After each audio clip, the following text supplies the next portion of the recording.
AFTV. Robbie, we're here. Last game of the Singapore part of the tour. Big up everyone here, but yeah, how you feeling? Now, first of all, big up to all the fans here in Singapore. I think they've been absolutely fantastic. My second time being here, and I think this has been better than the first time I came here. You know what I mean? I was blown away the first time I came here, but I've really enjoyed this trip. The meet and greet that we did yesterday at Sides, that was fantastic. The amount of fans that turned up. The guy who was organising it said that they had to turn away 200 fans. So I'm sorry for those fans who got turned away, but it was absolutely incredible. And I think it just shows, man, that this club, Arsenal, are such a huge club worldwide. We've been around the world with Arsenal, and we see how big they are. And that's why, when you're a club like Arsenal, you want to see them big signings. And to see Victor Gyökeres come out on that pitch today in that Arsenal shirt, those are the type of signings Arsenal should be making. We've made that type of signing. And now I just want this team to go into the new season and cook. You know what I mean? We're cooking. We've come so close over the last couple of seasons. Now's the time to just get over the line, and hopefully he can be one of those guys that can get us over the line, because I'm excited about Gyökeres. I'm excited. Yeah, I mean, I think we all are. I mean, we're seeing the celebration all over the gaff, welcome videos all over the gaff. He's come out on the pitch. And listen, North London Derby looks to be the first. I mean, we're on Gyökeres before we talk about this game then, but yeah. North London Derby, you want him to start? I want him to play a part. I mean, I don't know if you... I mean, listen, Havertz limped off a little today. Yeah, I mean, listen, I'd love him to start. I'd love him to start in that game, but the only one thing I'm just looking at it with him is just he's going to be under a lot of pressure. So far, he looks like he's handling the pressure brilliantly. You know what I mean? He looks like he's up for the battle, and that's what I really like about him. But make no mistake, he's going to be under a lot of pressure. You know what the fans, especially in the UK, are like, right? They're not as forgiving as they are over here in Singapore and around the world. They are going to, you'll get a pass first couple of games, and then it's going to be right. We need those goals that we saw over in Portugal here. That's what it's going to be like. We know what it's like, right? So he's going to have to hit the ground running. And it's not easy to hit the ground running in the Premier League. It's a completely different league to many other leagues. I think you saw a little taste of it tonight when, Joe Linton was trying to chop down Max Dowman, and you saw a bit of physicality, and that's only a friendly. And we all know what teams like Newcastle are like. Very physical, strong teams, great on the counter-attack with lots of pace. So you're going to come up against teams like that. You're going to come up against teams with big, low blocks, well-organised, well-structured, His mentality, you're talking about revenge and goals. Exactly, but in those sort of games, you may only get one or two chances, and you're going to have to take at least one of them. So that's the sort of pressure that Victor Gyökeres is going to be under week in, week out. He's going to be a marked man. Mm-hmm. But, like you said, what I've liked about him so far, the way he's spoken, the way he seems, he looks like he's up for that challenge. He wanted to come to Arsenal. You said it when we was talking earlier. I mean, he rejected Manchester United. That's another thing I loved about it, right? Right? But he rejected United, even though Amorim was there, and he played under Amorim for 2 seasons and was really successful. He rejected United. He rejected a move to Saudi, would have got humongous money. He rejected that. Was not interested in any other club. He didn't want to go to Atletico Madrid. He wanted Arsenal. He wanted that move. He held out for it. He literally, for a club that he's been playing for, and he's been the absolute god at that club. I was over in Sporting earlier this year. The fans absolutely adore him. He was willing to go on strike to get the move to Arsenal. So everything he's done so far shows me that he wants to come here and he wants to do well. And I think he is going to do well, but he's going to be under a lot of pressure, and it's how he handles that pressure. Even games like next week, Spurs, a little taster of what's to come. Yeah, because you go to Spurs, can't mess about. He's not going to be very liked over them places, So like that. yeah. But if you're not liked at Spurs as a striker, that means you're doing something right as an Arsenal player. Well, 100%. He's got a 14 on his back as well, so we don't need to say more no pressure more. Again. I mean, that's what I'm saying. All of the things that he's showing us is that he's got that mentality that give me that pressure, But as I said, you're going to be under a lot of pressure. People are going to be comparing him to Haaland. People are going to be comparing him to many other players. The one thing we want people to compare him to Haaland and not Højlund. I agree on that. So that's the task that he has ahead. And it's a tough task because there's some good strikers in that Premier League, right? So, but I'm hoping and praying that this guy's going to be the one. 'Cause I do feel if we got a top striker, you know, I feel that we can do something this season. I really do. But it's going to be tough. I mean, let's go from one end of the pressure spectrum to the other. We've seen a couple of teenagers burst onto the scene over the last season. Lewis Skelly's our left back. Nwaneri's on the verge of signing a new contract. He's getting central minutes here. But Dauman, 15 years old, last couple of cameos, it's been crazy. Honestly, man, I said it the other night, man. I was over in Jamaica. They're doing this DNA thing on me, like where they're tracing my roots. Some of them players in that academy need DNA tested. Serious, right? Because Max Dauman, 15. What were we doing when we were 15? I mean, it's mad. I can't tell you that. You know what I mean? I weren't chopping Joe Linton, that's for sure. Man. I mean, I'd have been scared playing against someone like Joe Linton and coming up against players like that and coming to Singapore. You know what I mean? I bet if we was to check it, he's never even been to these sites before.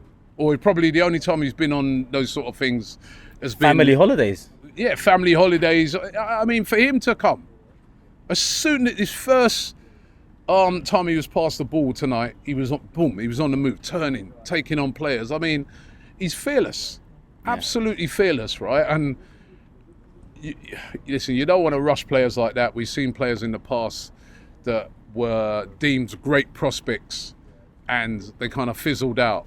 But if they handle this kid right, they manage this kid right, I mean, you know, he could be something really, really special. Like, we've got to commend these guys at the academy. They are producing some top players. I mean, Mars Lewis Skelly, we're not even looking on him like a kid no more. He's a kid still. Wanyeri is still a kid. Josh Nichols, you know, at Marley Salmons, at centre back, 15. You know, Wanyeri's a veteran at 80. You know, it's crazy. It's crazy what they're doing. I don't know. Per Mertesacker still in charge of it. Yeah, Mertesacker's still there. And I think they're doing a fantastic job. You know, we've got to big up, first of all, you've got to big up the scouts there, right? Because their scouting that they're doing at the moment is absolutely unbelievable that they're getting these kids in. And then obviously the coaching that they're doing down there is amazing for them kids to be playing, and the mentality of them and the calmness of them, you know? Yeah. Because as a kid, you can get carried away. That's why it's so amazing to see you know, as a person who watches a lot of grassroots football, you see a lot of really, really talented kids. But can they keep, you know, that calmness, their heads on their shoulders? You know, are they going to be able to handle the physicality? They were proper physical with him today, and he was still like, yeah, give me the ball, I'll run at you. So that is a very, very special talent, and we got a lot of them down there at Academy, and I love to see when they're coming through. The funny thing is we're all talking about new signings and Gyökeres and players like that, but let's not forget, our best player is an academy kid in Saka. That's an academy kid, you know what I mean? And these guys coming through the academy, I love to see it when they come through and they end up playing for the first team. So it's exciting. And I'm really intrigued to see what role he's going to have. You said Carabao Cup. What if he can play like that? I'd want to see him come. Take it easy. No. Listen, if he can put in performances like that, I want to see him coming off the bench in some Premier League games, not just Carabao Cup. When we're winning. Yeah, listen, maybe you're winning. Maybe you need sometimes as well in a tight game. I want Eze and Rodrigo on. Yeah, no, listen. We need. Yeah. I hear that, but also, you know, sometimes you got to listen. Lamal, right? He won the Euros. He was 16. And I remember being at that final and thinking, he can't be 16. Now he's playing, right? So I'm not saying Dauman's, you know, of that level. You know, we're not going to get too carried away. But I think if that's what he can do, there's 2 games now that I've seen this kid come on and do what he's done there. If that's what he can do, to me, ain't just Carabao Cup and FA Cup cameos. I'd be looking for every now and again to be bringing him on in the Premier League as well. I certainly wouldn't be sending him on loan. I'd be keeping him amongst the first team setup and giving him a few bits of game time, a bit like what they did with Wanyeri.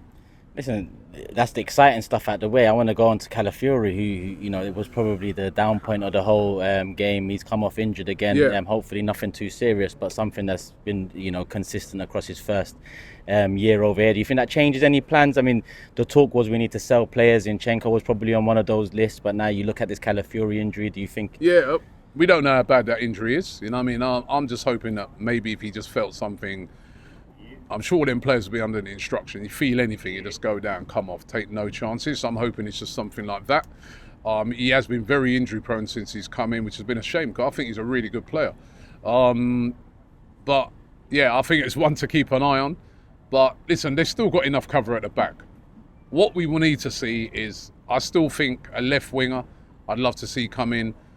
I'd love to see Eze come. Mm-hmm. I think even if that was the only thing we got done between now and the end of the window, I'd be excited. Cause I just think that Eze, again, is another player of unbelievable quality, carries the ball well. Another Haylender. Another one. Another one that we forget. You know what I mean? I would love to see him come in. I really would love to see him come in. And I'm excited with somebody. So listen, even Madueke, we were saying it earlier. I wanted to see him here. You know, he said he wanted to come. I want to see what he's going to do in an Arsenal shirt as well. So, but I'm excited.